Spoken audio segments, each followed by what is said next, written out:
oleh Allah Subhanahu wa Ta'ala. Jadi alhamdulillah, kembali tentunya tidak bosan kita mengucapkan alhamdulillah. Kemudian tidak bosan kita mengirimkan salawat kepada baginda Sayyidina Rasulullah sallallahu alaihi wasallam. Kata Rasulullah, setiap salawat yang kalian sampaikan kepadaku, maka malaikat Jibril akan antar kepada baginda Rasulullah dengan menyebut nama yang memberikan salawat tersebut. Insya Allah kita semua mendapatkan syafaat dari beliau di yaumil qiyamah. Amin ya rabbal alamin. Bapak dan Ibu sekalian yang berbahagia, alhamdulillah kita sudah berada di kilometer 17. Paling tidak 16 km sudah kita selesaikan dengan sebaik-baiknya. Maka posisi kita ini posisi yang telah mencapai puncak. Sekarang kita ini menurun ke bawah. Jadi biasanya kalau posisi menurun ini gampang orang tergelincir. Menurun mempengaruhi juga biasanya semuanya turun. Puasanya sudah mulai turun. Kemudian baca Qur'annya yang utama, yang tadinya awal-awal bisa ditancap gas sampai 3 juz satu hari. Nah, ini biasanya kalau sudah posisi menurun begini, 1 juz juga diambil akhir-akhir malam. Begitu juga biasanya ibu-ibu masih semangat itu kalau awal-awal Ramadan memasak. Biasanya kalau sudah akhir-akhir Ramadan begini ya sudah banyak yang instan dimakan. Ikan kaleng, indomie goreng, telur dadar. Padahal Bapak dan Ibu sekalian, di saat-saat akhir begini, posisi kita menurun ini, gas tetap diinjak, tetapi jangan berlebihan injak gasnya. Jadi tetap sebenarnya kita tingkatkan semangat. Apalagi kita bersyukur ini 17 Ramadan. 17 Ramadan itu salah satu malam-malam yang mulia. Dia bergandengan dengan Lailatul Qadar. Jadi 17 Ramadan ini bergandengan dengan Lailatul Qadar. Bahkan ketika 17 Ramadan Rasulullah berada di Gua Hira, itu bertepatan Lailatul Qadar. Maka tergabung ini Pak. Ya paling tidak kalau ini malam belum Lailatul Qadar, kita sudah dapat malam kemuliaan juga. Karena jelas dalam ayat, Inna anzalna lailatan mubarakatin. Jadi aku turunkan Al-Quran itu di malam yang penuh berkah, di malam yang penuh keberkahan. Itu lengkap pahalanya, lengkap kasih sayang Allah, lengkap rahmat Allah, lengkap sakinahnya.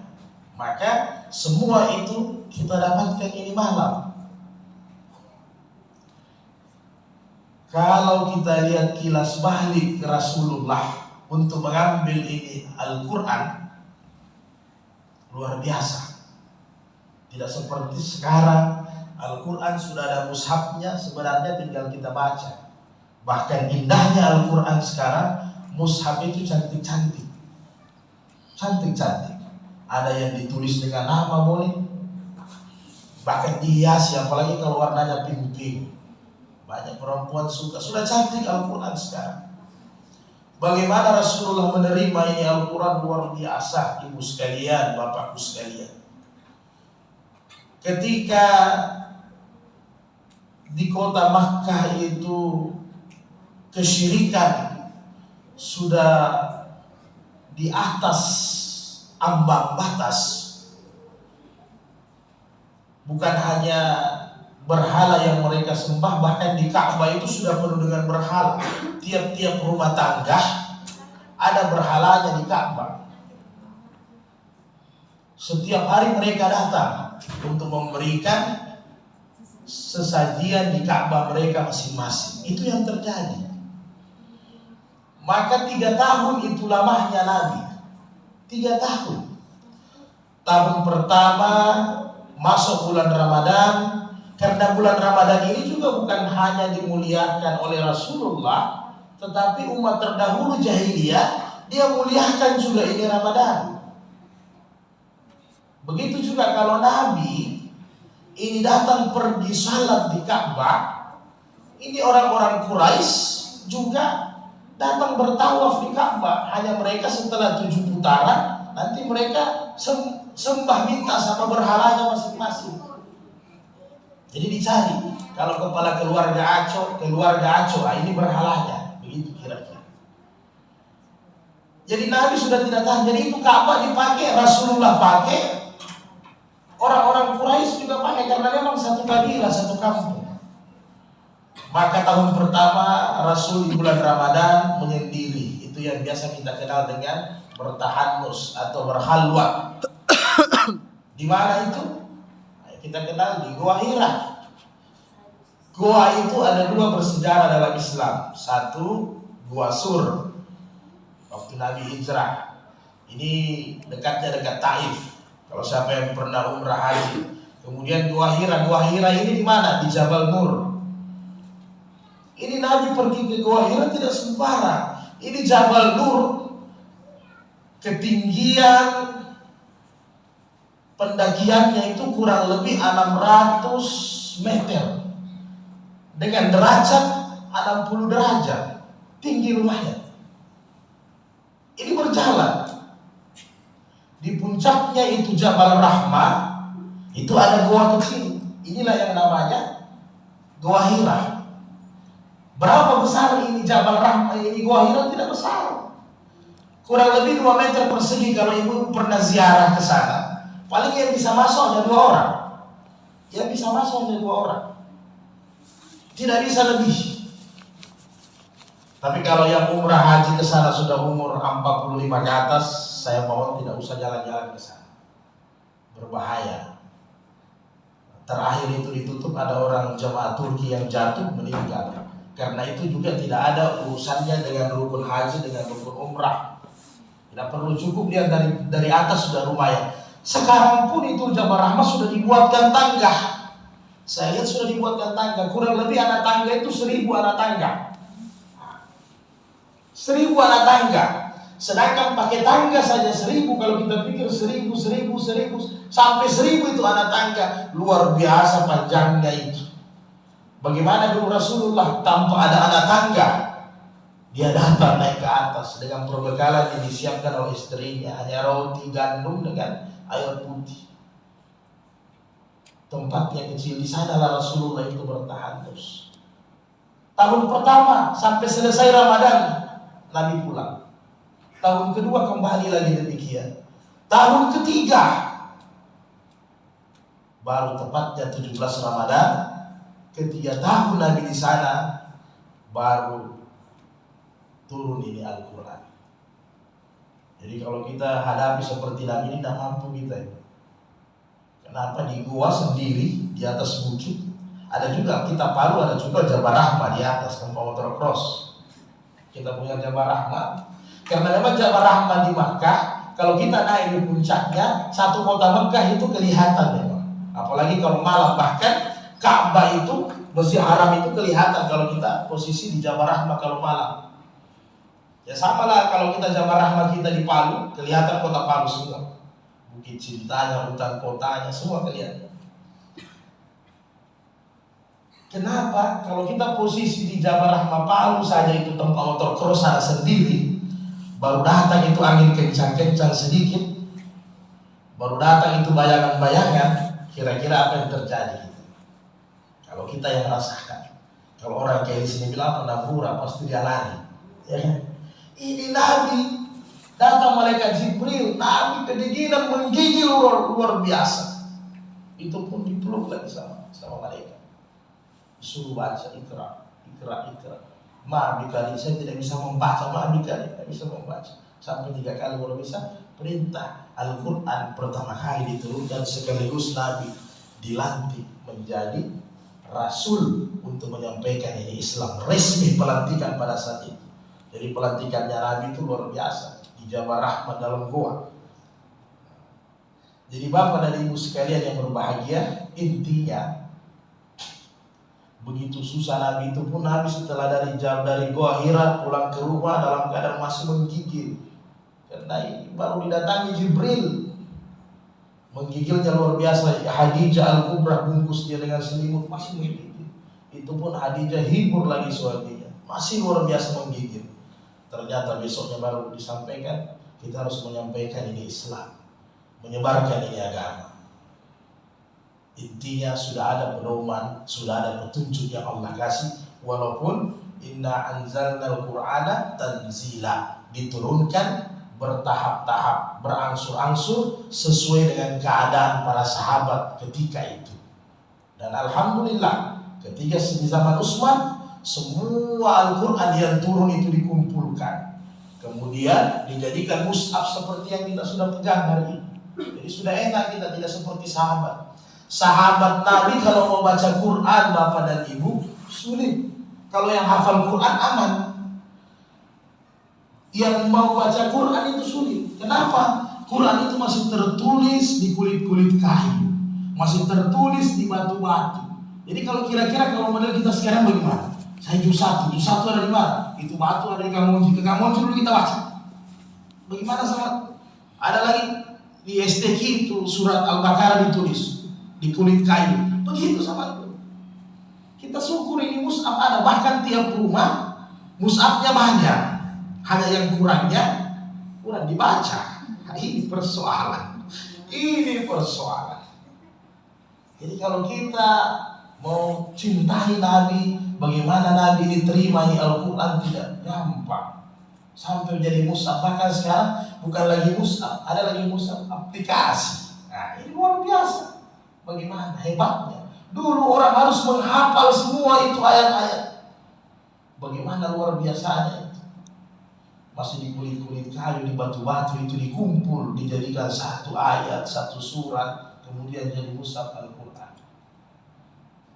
Maka ini malam 17 kesempatan berdoa sampai nanti sahur ini selesai. Kita berdoa sampai maghrib besok. Ini malam Ramadan luar biasa. Ini sama nilainya dengan Lailatul Qadar. Sama nilainya. Makanya kita berdoa, biar anak-anak mengaji biasa doakan Allahumma rahamni bil Quran. Ya Allah, sayangi kami dengan Al-Quran. Waj'alni imama wa nura wa rahmah. Berikanlah kami ini cahaya Quran. Jadikan Quran ini petunjuk kami. Kenapa? Ketika nanti sakratul maut, kalau tidak ada baca Quran, apalagi mutahur Al-Quran, susah kita itu sakratul maut. Biar nanti MP3 dipakai sama kita punya keluarga, ditarik MP3 10 dekat kepala. Karena ketika itu Al-Quran yang dibaca, sekian kita baca di dunia ini, dia nanti terkumpul di dalam otak kepala kita ketika sakratul maut itu otomatis. Belum lagi dikubur. Dikubur kita sudah tahu bagaimana keadaannya, gelapnya luar biasa. Ada orang meninggal bawa lampu, bawa lilin saja tidak ada, karena gelap. Maka inilah Nabi bilang, lampu kalian itu nanti dikubur adalah bacaan-bacaan Al-Quran yang senantiasa kita baca. Bahkan Nabi sudah sampaikan, nuru buyutakum bitilawatil Quran. Jadikan rumahmu ada bacaan Al-Quran, supaya rumahmu itu ada cahaya, ada ketenangan, ada rahmat, ada kasih sayang di dalam rumahmu. Bagaimana nanti kalau dikubur? Tidak usah kita bicara akhirat. Jadi kesempatan begitu juga. Apalagi bawa buka puasa besok masih boleh, masih 17 Ramadan. Nilainya besar itu. 17 Ramadan ini beda dengan hari-hari lain. Yang sama dia hanya Lailatul Qadar yang sama. Tetapi 17 Ramadan ini sampai besok buka puasa. Ini kesempatan. Bersedekah memang, tapi ingat, bersedekah jangan selalu orientasinya dunia. Nah, ini susahnya orang. Kalau saya kasih pasti Allah balas, tetapi paling tidak di akhirat Allah masih memberikan kita kekuatan untuk beribadah, bisa baca Quran, bisa taat, itu sudah balasan dari sedekah kita. Jangan selalu nominal uang yang dicari. Jadi kesempatan. Begitu juga tarawihnya. Dan evaluasi baca Quran, sudah boleh kita evaluasi kita punya baca Quran masing-masing. Kalau ada yang sudah hatam satu kali, alhamdulillah. Yang belum hatam, hati-hati. Lampu kuning ini karena makin 17 masuk 20 makin sulit itu. Jangan dipandang enteng. Jangan dipandang enteng ini bacaan Al-Quran. Karena ini biasa godaan. Kalau lagi enak kita waktu kosong dulu, sebentar kan masih ada. Padahal ketika ada kata-kata sebentar, di situ sebenarnya saatnya kita baca Quran. Karena memang setan begitu caranya. Tidak pernah setan langsung dia larang, jangan kau baca Quran, tidak. Dia selalu kasih panjang ini waktu, belum, sebentar, gampang. Ujung-ujungnya sudah makan, lapar, habis, tertinggal lagi 1 juz. Jadi cinta kita dengan Quran, tolong dijaga ini Al-Quran. Ingat, jangan sampai hanya Ramadan, tapi harus hatam ini, tidak ada tahun menawar. Harus hatam di bulan Ramadan. Bagi saudara-saudaraku yang belum bisa baca Quran, belajar baca Quran. Ada Ustaz Irfan sini minta tolong. Jangan malu-malu, karena biasa kalau umur kita sudah dewasa, kadang kita malu. Kalau memang malu, pilih sama anak-anak TPA ya, cari Ustaz, datang ke rumah. Jangan sampai kita meninggal dalam keadaan buta huruf Al-Quran. Nauzubillah. Saya tidak bisa, setengah mati. Sudah saya ulang-ulang, tidak apa-apa, belajar terus biar tidak tahu. Siapa tahu sementara belajar kita meninggal, berarti ada bukti kita sudah berusaha. Yang ditakuti kalau kita tidak ada usaha, upaya untuk belajar Al-Quran. Saya tidak suruh untuk tahsin, tidak bilang untuk tafsirnya, tidak usah. Kita baca Quran saja. Nanti pelan-pelan kita baca Quran.